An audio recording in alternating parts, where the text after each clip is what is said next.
Bonjour à tous et bienvenue dans cette nouvelle vidéo tutoriel sur l'utilisation du moteur de jeu RenPy. Donc la dernière fois on avait développé un petit peu plus la classe protagoniste pour la faire utiliser dans le script du jeu.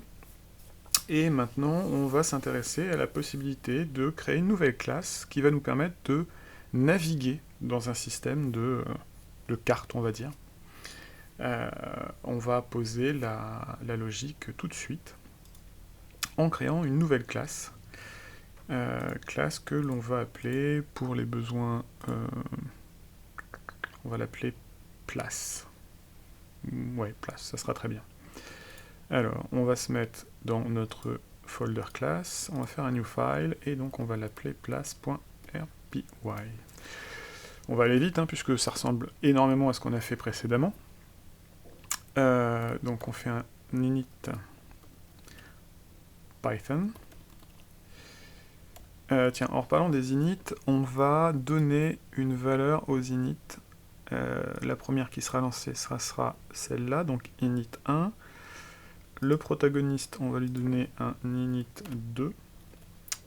Et place, on va lui donner un init 3. C'est-à-dire que ça sera chargé en mémoire les uns après les autres.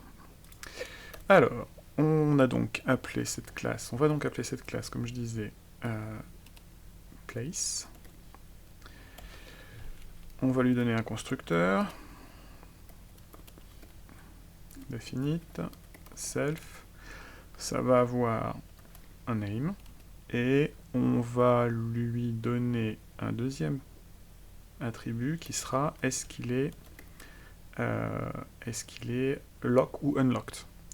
Par défaut, on va dire que toute nouvelle pièce sera lock si on doit en créer une. Ok.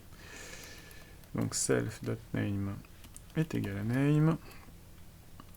On va mettre ça en attribut privé, histoire de rester consistant avec ce qu'on a fait pour l'instant. Self.unlocked est égal à unlocked. On va définir des getters et des setters. Comme ça, ça sera fait. Donc at property def name save. Et on fait un return de self.name. Et on va mettre notre setter. Donc at name.setter qui lui prendra décidément def name qui lui prendra self et la nouvelle value self.name égale value. Très bien. On va faire un petit test. Est-ce que ça se lance toujours? Vérifions ça tout de suite. Ça ne se lance pas. Protagoniste n'est pas défini. Tiens, protagoniste n'est pas défini. Il n'est pas défini dans initialisation. Alors.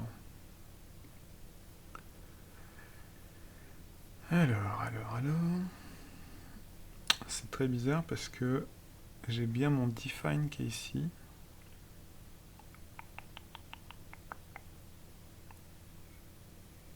On va essayer quelque chose. On va... Donc actuellement, là, on est dans le langage RenPy. Ok, on va essayer, comme c'est des variables d'initialisation qui ont un rapport aux classes, tout ça, ça a un rapport aux classes, sauf celui-là, mais on peut la rendre... On va essayer de mettre ça en variable Python, parce que l'initialisation, elle est bien là. Elle est bien là, elle est bien présente, donc il n'y a pas de raison qu'il ne puisse pas accéder à la classe protagoniste. Donc on va voir si on transforme ça comme ça. Alors, on va dire init 999 Python, donc tout ce qui suit c'est du Python. On va mettre un peu ça comme ça, et on va enlever les define.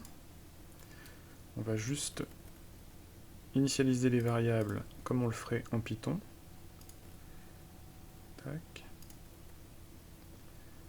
Et on va voir si ça change quelque chose. Alors pourquoi je l'ai mis en 999? Puisque c'est la dernière plage possible sur le range qui est compris entre moins 999 et 999. Donc ça sera la dernière chose chargée, ce qui veut dire que ça sera la dernière chose chargée après toutes les autres classes. Voyons voir si ça change quelque chose. Ça change quelque chose. Effectivement, ça marche. Alors, pourquoi il n'a pas voulu mon... Il est possible, il faudrait que je regarde après, qu'il y ait eu un problème de persistance. J'imagine. Je ne connais pas la raison. En tout cas, voilà, c'était une façon de contourner ce problème-là, puisque notre script avait l'air d'être fonctionnel, c'est-à-dire qu'on définissait bien,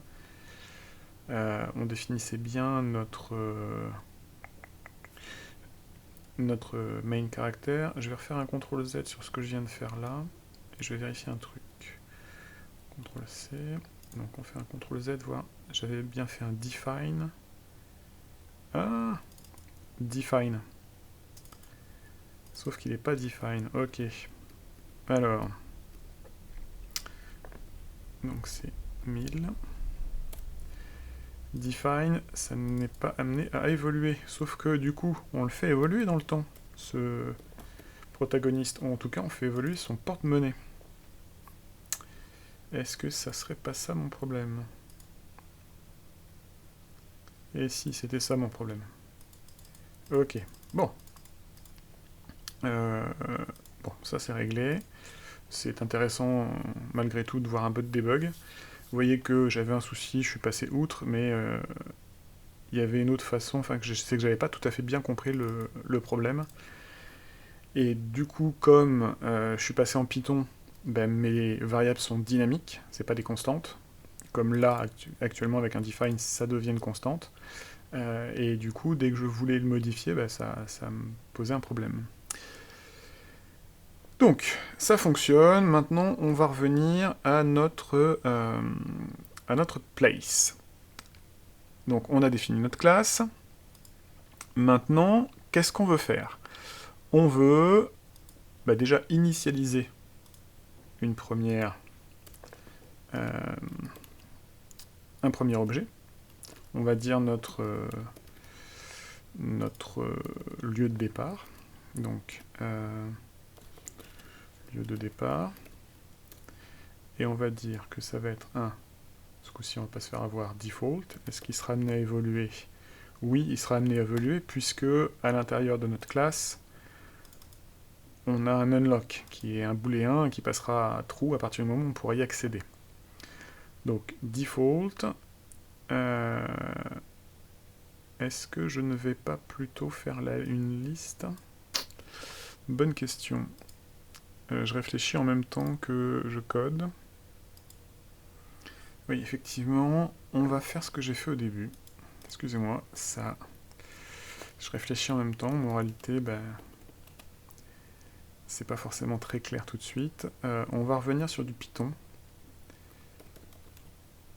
parce que ça va nous faciliter la vie sur d'autres choses. Alors, je m'explique. On va, dans notre jeu, il va y avoir un nombre de pièces dans une maison, par exemple, ou un nombre d'endroits fixes. Elles seront accessibles ou pas aux personnages, mais elles existeront. Donc on va pas commencer par un lieu de départ, on va commencer par une liste de pièces. On va appeler ça... Déjà, on va créer une liste, donc qu'on va appeler places, et on va faire un places append. On va append de quoi? On va append une instance de la classe place qu'on va appeler bedroom dans un premier temps. Et est-ce qu'il va être unlocked? On va dire oui, on va dire que c'est ma pièce de départ. C'est unlocked. On va prendre la liste, en fait on va en mettre 4. puisque on a 4 images qui sont bathroom, bedroom, kitchen and living. Donc, on a dit bathroom, ça aussi on va y avoir accès par défaut, c'est toujours mieux. Après, on a la kitchen, et ça, du coup, on n'y a pas accès par défaut. On verra après pourquoi, hein, on justifiera ça dans un scénario possible. Et on a le living, qui lui ne va pas être non plus disponible par défaut. Ok, donc ça c'est la liste des pièces, et on va dire que pièce de départ,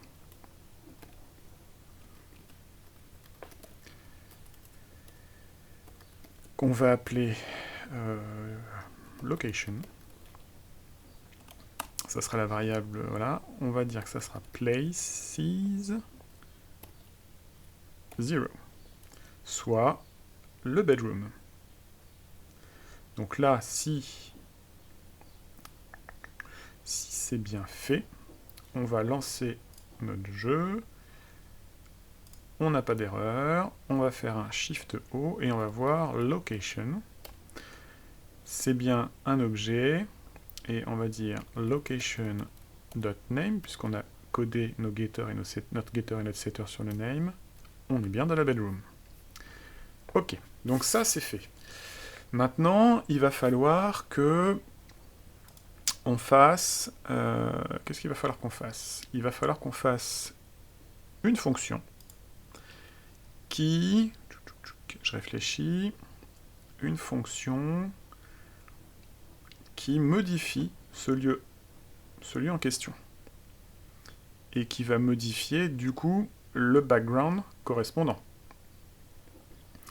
On va créer dans le folder script un nouveau folder qu'on va appeler functions.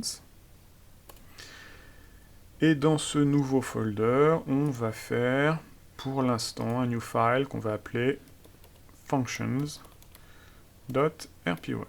On verra au fur et à mesure pour peut-être scinder nos fonctions en plusieurs fichiers selon ce qu'elles vont faire, selon à quel univers elles se rattachent. Donc on va faire comme d'habitude, init, alors comme les classes on les a mis au début, l'initialisation des variables en dernier, on va dire 998 pour celle-là, Python, et donc on va finir par, on va définir une fonction qu'on va appeler background change, et cette background change, elle va prendre en entrée, elle va pas prendre d'entrée, elle va récupérer une variable qu'on aura pris le soin d'initialiser là. On va appeler ça bg départ. Bg départ, ça sera un background image qui sera égal à, on a dit que c'était le bedroom, donc le bedroom se trouve dans images, bg, après c'est bg bedroom.png.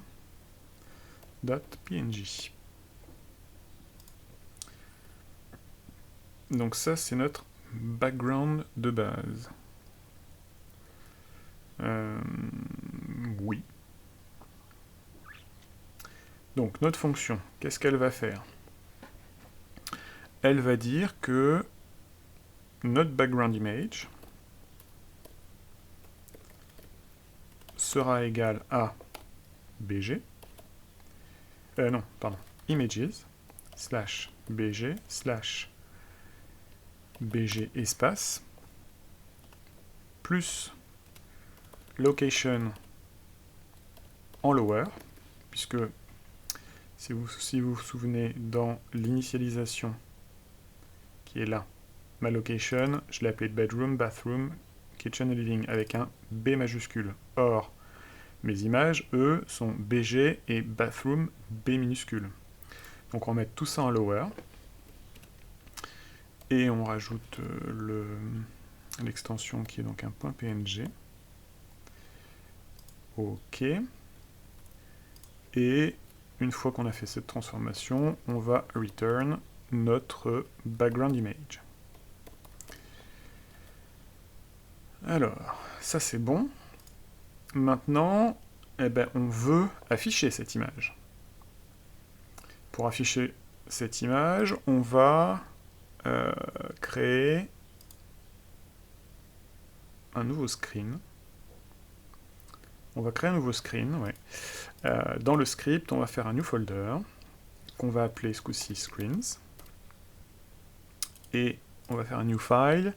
Et ce new file, on va l'appeler, ben, pour pas se tromper, bgimage.rpg. RPY. La force de l'habitude. Alors, là, donc, on va créer un nouveau screen. Donc, screen, qu'on va appeler tout en majuscule bgimage. Et ce bgimage, on va dire que $bg image est égal à bg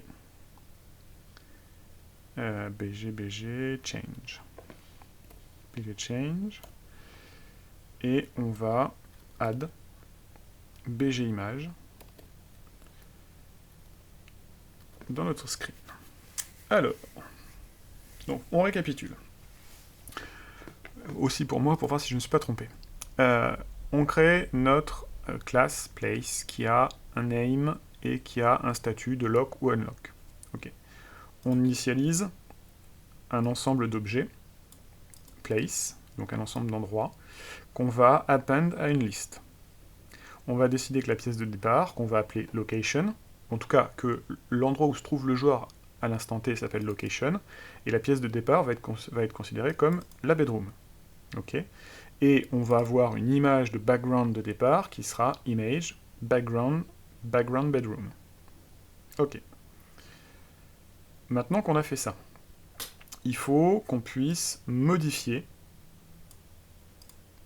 ce background image. Pour ça, on a une fonction qui va nous prendre en entrée le background image, on va réécrire dessus, et on va dire que le nouveau background image, c'est le path pour aller jusqu'aux images, plus la location actuelle, plus son extension. Et on retourne cette background image. Donc ça, c'est fait. Après, il faut qu'on affiche. Et pour afficher, on va faire un screen, background image. Ce screen, on va changer le background image en faisant le background change, donc qui prend en compte la nouvelle location. Et on va ajouter l'image que nous a renvoyée, enfin, on va renvoyer non pas l'image, mais le path vers l'image que nous a été renvoyé par background change. Maintenant, il faut qu'on voit ce nouveau screen. Alors, ce screen, on va aller dans un fichier qui est screens.rpy, qui est donc fourni par le jeu, et on va aller, parfait, on va aller là, exactement, donc dans le screen say. C'est à chaque fois que on voit, enfin, à chaque fois qu'il y a une action, un clic, c'est ce screen qu'on voit. Et donc pour utiliser le screen que nous on a utilisé, vient de créer, on va faire un use bg image. Eh bien on va faire un test. Alors pour l'instant on ne peut pas changer de localisation encore, il va falloir faire un petit peu de code pour ça. Mais on devrait au moins avoir là le background de la bedroom quand on lance le jeu. On va vérifier ça tout de suite. Pas du tout. Alors, def background change. Donc là, on est dans les fonctions. J'ai dû oublier un double point. Dans les fonctions, effectivement, j'ai oublié un double point. On relance. Ça a l'air de marcher. Et ça marche pas du tout. Place object has no attribute lower. Place object has no attribute lower. Parce que location... Ah oui, d'accord. Effectivement, en initialisation, j'ai dit que ma location c'était place 0. Sauf que c'est pas tout à fait vrai. C'est place 0 name. Le nom de la localisation, puisqu'en fait place 0 c'est le premier objet de ma liste. Le premier objet c'est ça, c'est-à-dire une instance de la classe place avec ces deux attributs. Donc là la location c'est... Enfin, ça serait plutôt location name en fait. On va laisser location pour l'instant. Location name, ça serait place0.name. Alors, voyons voir si c'est mieux. On lance le projet. Tac. Et effectivement, on a notre bedroom. Par contre, elle n'a pas la bonne taille. Alors, on va corriger ça avant de passer à la suite. C'est pas dans la fonction, c'est dans le screen que ça pose problème. Et le screen, il est là. Alors, c'est là qu'il faut que je rajoute un transform. Alors, je crois, il faut que j'aille regarder la doc. Church, je crois qu'il y a quelque chose qui s'appelle fit. Fit transform, effectivement. Alors, if it none cause the displacement to be size according to the table below in this content dimension refers to one or x size, y size. Donc moi je veux as much as possible watching dimension 19 x aspect ratio. As large as possible. Eh ben on va essayer les deux en fait. Donc on va lui donner tac. On a quoi? Contain. On va essayer contain. Tac. Donc on rajoute une transformation qui est fournie par défaut par le moteur. Et donc on va dire à notre image qu'elle doit correspondre à la taille de l'écran. Voyons voir si ça marche. Lancer le projet. Parfait. Et effectivement, elle s'adapte à la taille de notre écran. Si l'écran est plus grand que la taille de mon image, il y a un bandeau noir qui apparaît. Eh bien écoutez, voilà pour... On va quand même vérifier que ça marche encore. Oui, ça marche toujours. Donc voilà pour cette première mise en place de cette navigation. La logique a l'air de pour l'instant être fonctionnelle. On se revoit la prochaine fois pour... On va rajouter simplement un menu. Et dans ce menu, on mettra les pièces vers lesquelles on peut aller. Et quand on cliquera sur chacune d'elles, le background changera à ce moment-là. Merci d'avoir regardé cette vidéo, n'hésitez pas à vous abonner, faire un petit commentaire c'est toujours sympa, et puis je vous dis à la prochaine. Au revoir.